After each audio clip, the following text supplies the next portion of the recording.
ni ibisasu bihambaye, ni ibisasu biteye ubwoba. Leta zunze ubumwe za Amerika zimince ibisasu byinshi cyane kuri Irani mw'iri joro tuvuyemo. Ubu ngubu twebwe murabona burakeye, ubu burije. Mw'iri joro tuvuyemo Leta zunze ubumwe za Amerika zimishe ibisasu bihambaye cyane ku gihugu cya Irani. Mu bice bigiye bitandukanye bya Irani bamishe ibisasu bihambaye, by'umwihariko mu majyepfo ya Irani. Leta zunze ubumwe za Amerika zihamishe ibisasu byinshi cyane, baraharashe cyane. Ibi bibaye muri iki gihugu cya Irani ni ukuvuga ngo twari turi mu gahenge cyangwa icyo nakwita iminsi y'agateganyo y'amasezerano ya Amerika na Irani. Abenshi bari bavuze ko aya masezerano ya Amerika na Irani n'ubundi bari kubona ko adafite ubukomere, bavugaga ko benshi bahitaga ngo ni amasezerano ajege. Kandi naho Amerika na Irani koko akagahenge bari bamazemo yari amasezerano ategura uko ibiganiro byazatuma haba ikiganiro nyamukuru gituma intambara irangira, ariko Amerika irashe ibisasu bitagira umubare kuri Irani, by'umwihariko muri aya majyepfo y'aka gace.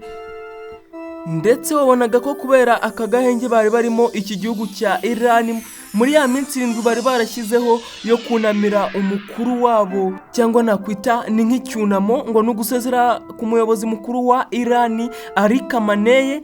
Ariko ibyo ntibyatumye Amerika ibyumva, kubera ko abenshi babonye agashya. Perezida wa Amerika nkwibutsa ko yari yaravuze ko ubundi yari yarabujije bino bihugu bindi ko batazajya kunamira uwo muyobozi wa Irani Khamenei. Navuga ko nakwita nk'icyunamo bari kuha icyubahiro umuyobozi mukuru wa Irani Khamenei. Ubona ko Irani yari hugiye muri ako gahenge barimo barasezera Khamenei, umuyobozi mukuru w'ikirenga wa Irani. Abaturage benshi cyane bari buzuye imihanda barimo barasezera ku muyobozi mukuru wa Irani, cyangwa barimo baraha icyubahiro umuyobozi wabo mukuru wa Irani Khamenei. Ngira ngo ni ibintu byatunguye isi yose, kuba abantu benshi bari bazi ko aba baturage ba Irani banga abayobozi babo, none batunguwe no kubona bari kuha icyubahiro umuyobozi mukuru wabo wa Irani Khamenei.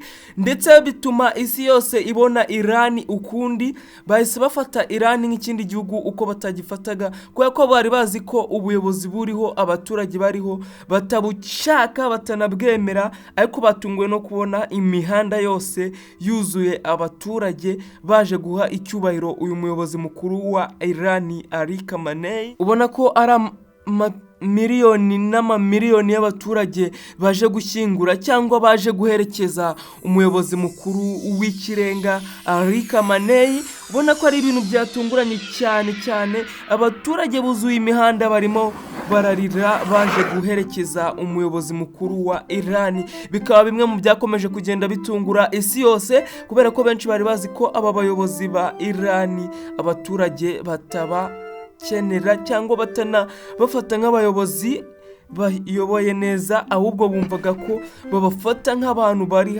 bameze ukuntu babayoboye mu buryo butemewe n'amategeko. Ariko batunguwe no kubona bose buzuye imihanda baje kuherekeza umuyobozi mukuru wa Irani Khamenei. Nako ibihugu byinshi byo muri kano gace abaturage bari barimo baza muri Irani baza guherekeza uyu muyobozi mukuru w'ikirenga wa Irani Khamenei.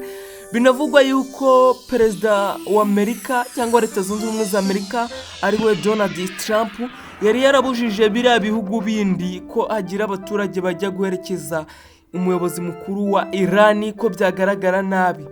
Donald Trump yababwiraga ati mutazajya kumuherekeza kuko byazagaragara ko ari umuntu wari ufite agaciro cyangwa ari umuntu ukomeye. Ibi bihugu byo muri aka gace ubona ko byarenze ku iryo jambo rya perezida wa Amerika bikajya guherekeza umuyobozi mukuru w'ikirenga wa Iran Ali Khamenei, bikaba ari na bimwe mu byatumye bisa nkaho ari bimwe mu byatumye perezida wa Amerika Donald Trump aho yarari yatanze itegeko ati murase kuri Iran. Ari naho perezida wa Amerika Donald Trump yageze aho bwe yivugira ku mugaragaro ati ntabwo nari nzi ko uno mugabo Ali Khamenei akunzwe bigeze hari. Ibyo byose byari biri kuba muri iki kiriyo cyari kiri bumare iminsi 7 baha icyubahiro umuyobozi mukuru w'ikirenga wa Iran Ali Khamenei. Nibwo Donald Trump yatangazaga ati ntiyarazi ko akunzwe bigeze hariya. Ibyo byose bikaba ibyari muri ibi dutunguwe no kubona mw'iri joro, ariko abenshi ntabwo batunguwe kuko bavugaga ko ari amasezerano ya Amerika na Iran ajegajega. Abenshi niko babibaraga, ariko dutunguwe no kubona perezida Donald Trump atanga itegeko ngo nibarase kuri Iran mw'iri joro. Ndetse muri aka kanya Amerika irashe ibisasu bihambaye cyane ku gihugu cya Iran. Ngira ngo abenshi mwarabibonaga n'ubundi bavugaga ko ari amasezerano adafite ireme, ariko se niki cyabiteye kugira ngo iki gihugu cya Amerika kirase kuri Iran? CENTCOM ya Leta Zunze Ubumwe za Amerika cyangwa y'igisirikare cyunze ubumwe za Amerika muri statement basohoye babyemeje ngo turi kurasa mu bice byinshi bya Iran. Muri iri joro barabyemeje ati turi kurasa mu bice byinshi bya Iran, na n'ubu munota muri statement basohoye bari kubyemeza. Amerika yakomeje kugenda itangaza ngo muri ibi ngibi bari gukora ikiri gutuma barasa muri ibi bice by'umwihariko amajyepfo ya Iran, ngo bari gusubiza ibikorwa byakozwe n'igihugu cya Iran cyarashe ku bwato bwatambukaga bw'ibicuruzwa muri uno muhora wa Hormuz. Bavuga ko hanyuzemo ubwato Iran ikaburasaho. Iran nayo ikomeza kugenda itangaza ko kuba yarashe kubwo bwato buri gutambuka mu muhora wa Hormuz, bavuga ko bari barimo baragenzura umuhora wa Hormuz nk'uko babyemeje kwa uzaba uri mu maboko yabo. Ni ukuvuga ngo hari hashize umunsi umwe cyangwa amasaha makeya cyane igisirikare cya Iran kirashe ku bwato bwikorera ibicuruzwa bwari buri guca mu muhora wa Hormuz cyangwa ku bwato butwara bw'ubwikorezi bw'ibicuruzwa bijyanwa hirya no hino ku isi bwari buri guca mu muhora wa Hormuz. Hari hashize amasaha makeya cyane Iran iburasheho. Ni ku munsi w'ejo washize ngo ayo mato yari guca mu muhora wa Hormuz, ngo yari amato y'ubucuruzi. Ngo noneho igisirikare cya Iran cyohereza amadrone menshi cyane aragenda arasa kuri ubwo bwato buri guca mu muhora wa Hormuz. Hari haciyeho umunsi umwe cyangwa umunsi urenga, perezida igihugu cya Amerika nicyo gihise gitangaza ati igitumye tujya kurasa kuri iki gihugu cya Iran ni ukubera ngo igihugu cya Iran cyatanze itegeko rivuga ngo nibarase kuri ubwo bwato, ngo igihugu cya Iran kikatsa drone kikajya kurasa ku bwato buri buraca mu muhora wa Hormuz. Ibyo bibaye nyuma y'iminsi ingahe, none igihugu cya Amerika gitangaje ati nicyo gitumye tujya kubarasaho. Amerika yakomeje kugenda itangaza ati kuba turi kurasa Iran ni ukwereka ko yarenze ku masezerano twari twumvikanye. Hari haciyemo umunsi umwe Iran irashe ku bwato bwari burimo buratambuka ku muhora wa Hormuz. Hari harimo ubwato bwa Qatar bwari bwikoreye gaze, ndetse hari harimo no bwato bwa Saudi Arabia yari amato y'ibicuruzwa nyine yari maratambuka mu muhora wa Hormuz. Irangije Iran ifata drone iragenda iyarasaho.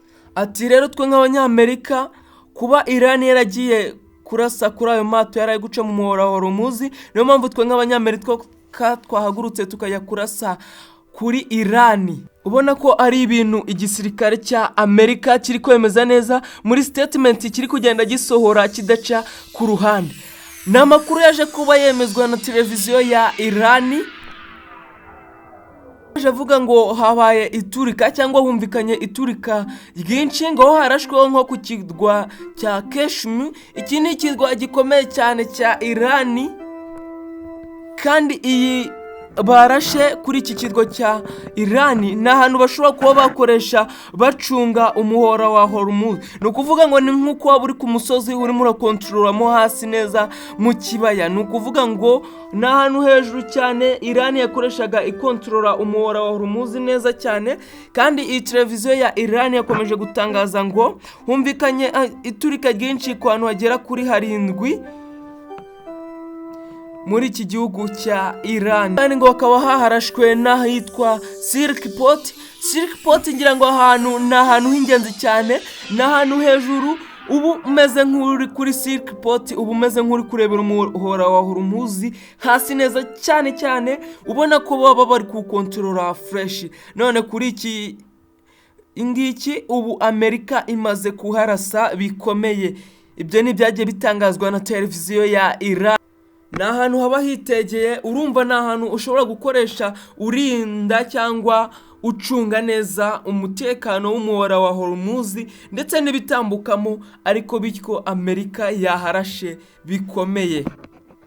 Aho ngaho ngo baraharashe bikomeye cyane. Igisirikare cya Irani niko cyatangaje ndetse na televiziyo za Irani. Nubwo bino bintu bikomeje kugenda biba muri rino joro, ibi biherekeje cyangwa bije bikurikira ibyari byatangajwe ku manywa y'ihangu mbere yuko biba ku isaa sita. Ku manywa y'ihangu abanyamerika bari bongeye kwataka Irani mu byerekeranye n'ubukungu, aho ubona ko bya bihano bari babakuriyeho bari bameze nk'ababisubijeho. N'itangazo ryari ryatanzwe na perezida wa Amerika, ubona ko bari bamungiye gufatira ubukungu bwa Irani ibihano nyuma y'iri turika ry'ibisasu bakoze atake akomeye cyane barasa kuri iki gihugu cya Irani. Icyitwa ngo ni department cyangwa departage ni iyo muri Amerika yongeye gutangaza ko bafatiye ibihano iki gihugu cya Irani nyuma yuko mbere yuko bajya kubarasa babanje kubitangaza department ya Amerika. Ariho wumvaga ko bafatiye ibihano iki gihugu cya Irani.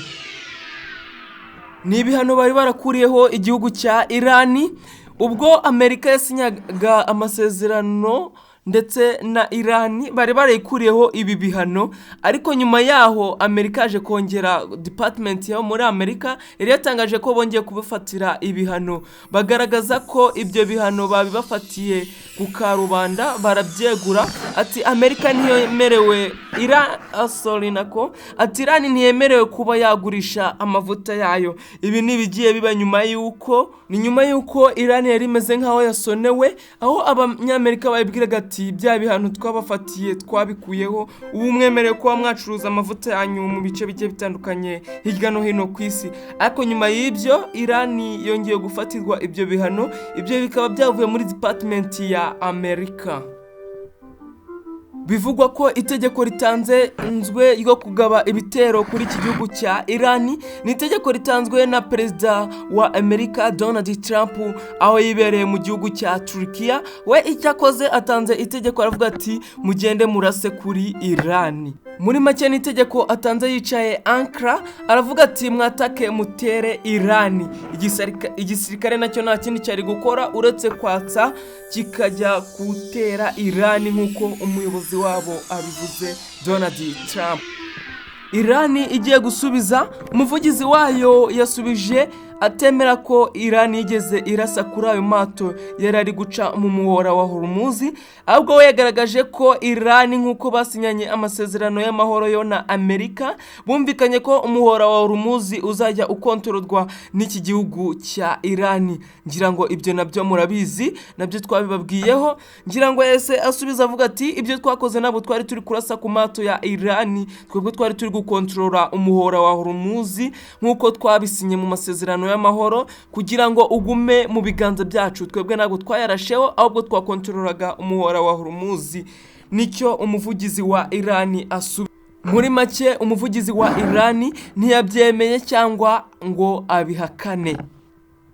Muri make Irani yavuze ko yahise inatanga na gasopo, yabanje yavuga ati twebwe ntabwo twigeze tuyarasaho, ahubwo twebwe nkuko twabisinye mu masezerano y'amahoro ko tuzagumya gukontorora uyu muhora wa Hormuz ukaguma mu maboko yacu. Twebwe twagumye tuwukontorora, ntabwo twigeze turasa ku mato yahisemo. Ari naho Irani yahitiyeho iboneraho gutanga gasopo kuri ibi bihugu byegeranye byo muri aka gace. Yatanze gasopo igira ati ntihagire ubabeshye cyangwa ngo mwumve ibyo bababwira, batagira ibyo bababeshye cyangwa ngo mwishuke mugire ibyo mukora murenze kuri aya masezerano twasinyanye na Leta Zunze Ubumwe za Amerika. N'amakuru aturuka muri Amerika avuga ngo nyuma yo kuba bajya muri iminsi 7 cyangwa icyo nakwita ikiriyo cyo guherekeza umuyobozi mukuru w'ikirenga wa Irani Ali Khamenei, ati Irani yagomeje kugenda igaragaza ubushotoranyi. Aya ni amakuru ari kugenda aturuka muri Leta Zunze Ubumwe za ngira ngo nkuko mwabibonye barimo barakingura, ntabwo ari ugukingura no guherekeza uyu muyobozi mukuru w'ikirenga wa Irani. Ubwo barimo baramuherekeza, abanya-Irani bagiye batangaza cyane, baririmba cyane imihanda yose bavuga ngo urupfu ku banyamerika, urupfu kuri Amerika, bavuga ati urupfu kuri perezida wa Amerika.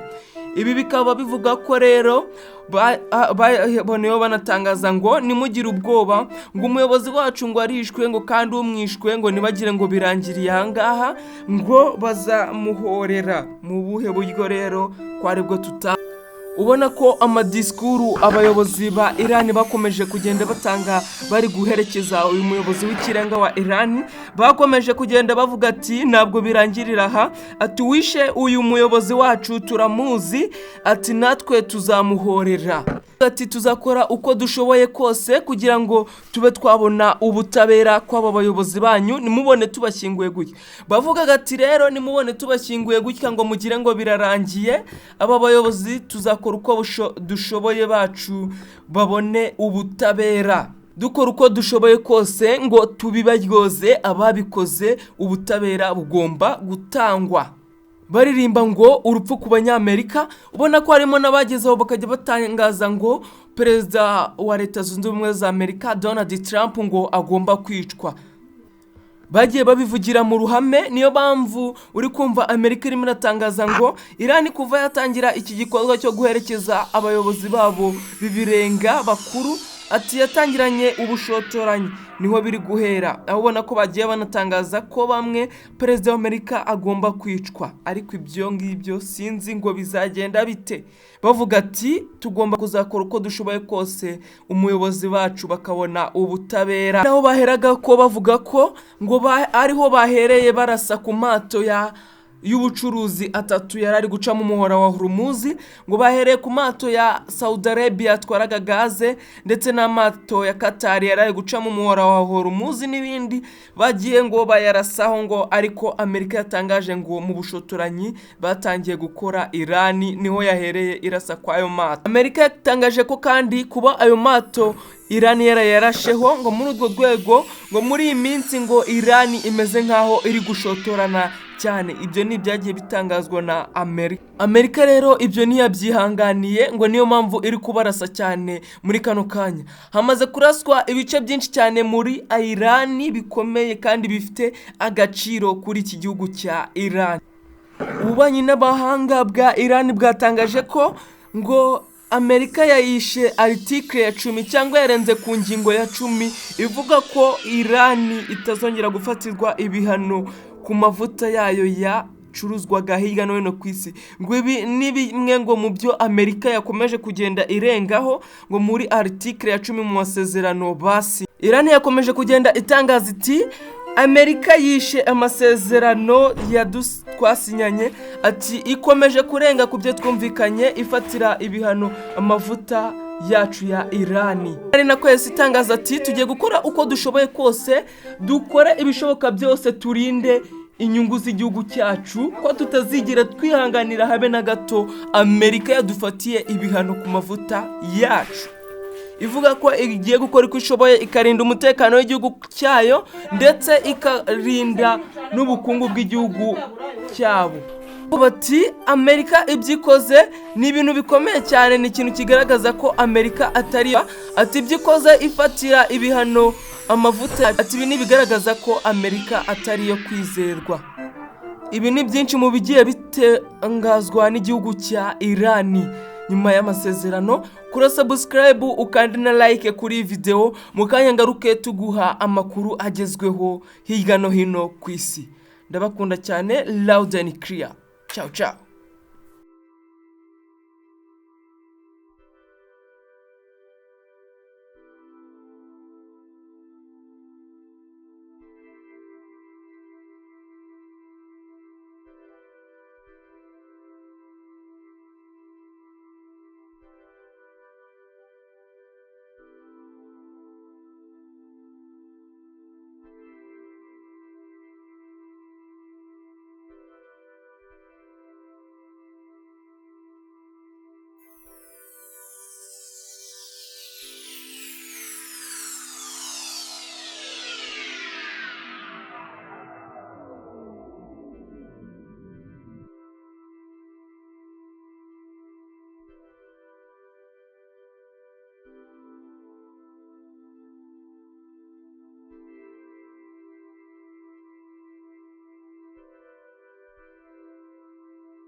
Thank you.